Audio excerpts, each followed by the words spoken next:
Hi, I'm Dan Kimball with the Morgantown Area Chamber of Commerce, and we're pleased today to be hosting the 2015 candidates for City Council election here in Morgantown. We want to begin by asking you to remember to get out and vote. The election is in late April. We want your voice to be heard. But today, we want their voices to be heard. And so we've invited them to come in and share with us on some areas of economic development, community infrastructure, and the future of Morgantown. We welcome them. We're thankful that they've taken the time to be with us. We hope you enjoy it. Our next candidate is Noel Hoffman from the 6th Ward. My name is Noel Hoffman, and I'm a lifelong resident of West Virginia. I spent 4 years in the Army, active duty at Fort Hood.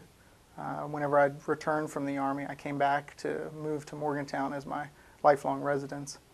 During my time here, I married. My wife is a resident of Braxton County and have recently moved up here for school. She's working on right now a doctorate at Health Sciences Center at WVU, and she's currently pregnant, so we'll be having a kid here soon. We recently moved into a home in the 6th Ward over in Jerome Park area, so we've found a nice place for us to raise our kid at. We constantly do things with City Council, all of the events that we have in Morgantown. We try to attend and provide help even for that. My wife has volunteered on the Woodburn School Redevelopment Commission, and I've constantly gone to City Council meetings regarding events that go on in Jerome Park. I currently work at WVU. I own my own business, so I'm constantly involved with the ups and downs of the economy in Morgantown. So I think all of that provides me a good intake of what happens in Morgantown and where we need to take it for the future. Of the 8 objectives under the city's transportation policy, which 3 do you feel are most important and why? Which responsibilities under those objectives do you favor the most to implement? I think the 3 most important parts of the transportation policy are the PRT and bus, encouraging riders to the mass transit that we actually have in Morgantown. Another one of them would be walking and bicycling, both of which are their own separate points on that policy. But I honestly think that they really envelop in the use of all of our residents trying to take advantage of transportation that doesn't muddy up the roads and give us large transportation issues. I know that right now that the walking infrastructure, we've got a lot of places that the sidewalks need improved. There are a lot of old power lines in the middle of the way.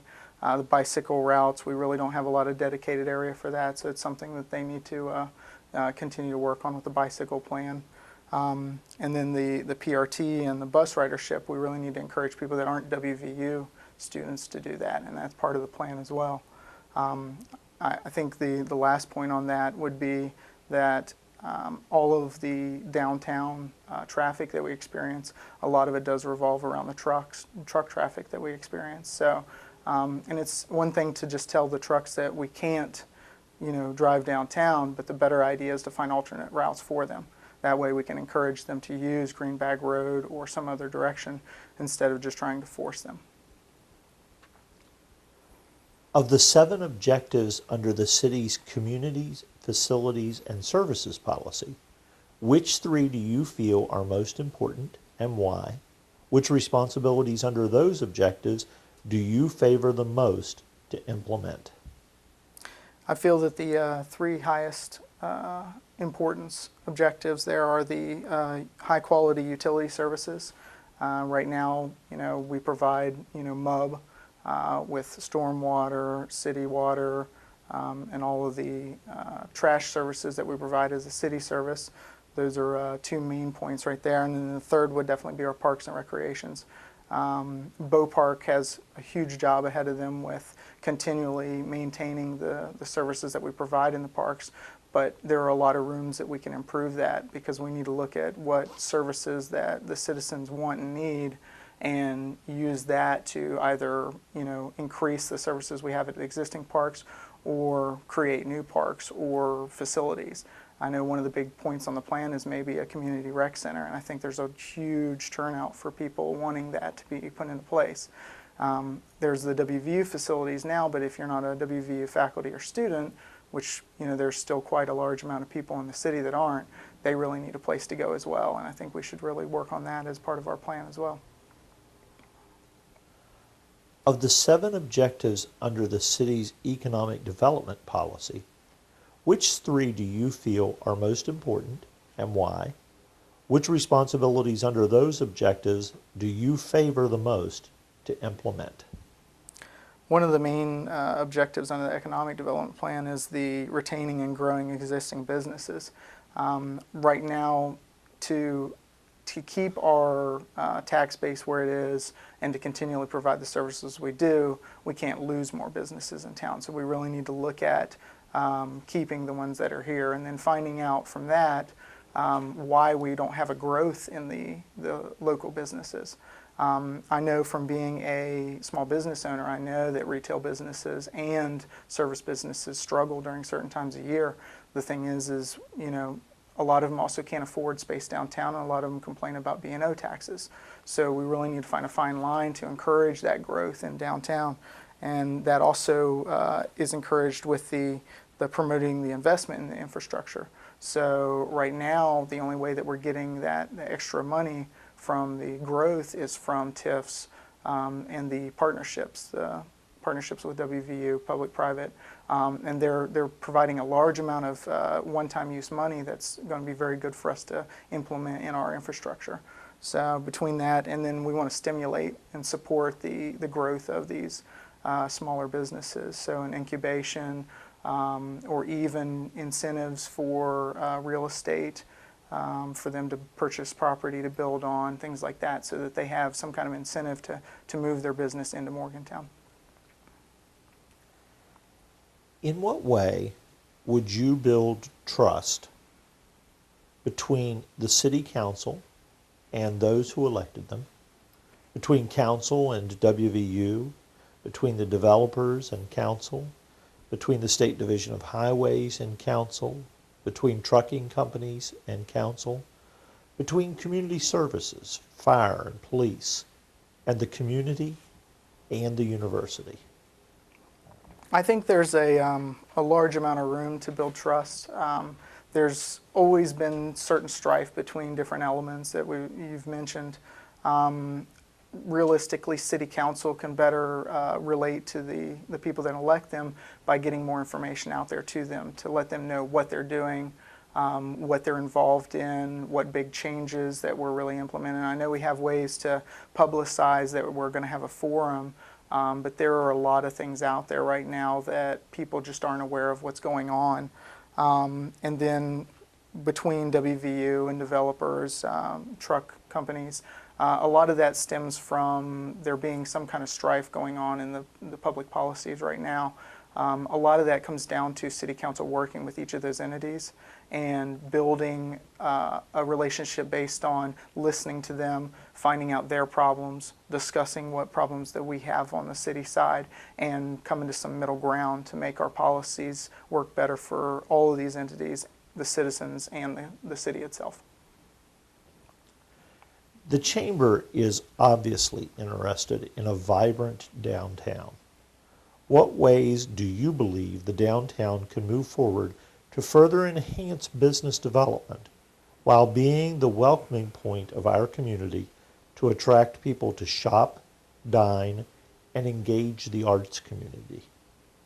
I think probably the first thing we should look at is the tax structure that we have for the businesses that we do inside the city.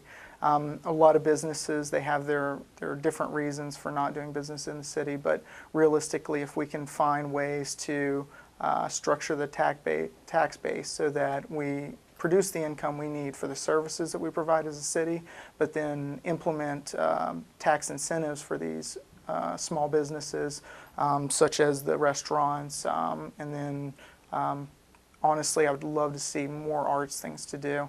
I had a person tell me the other day that they didn't like the fact that they had to drive to Pittsburgh to go to any type of artsy facilities because we have so few here in Morgantown.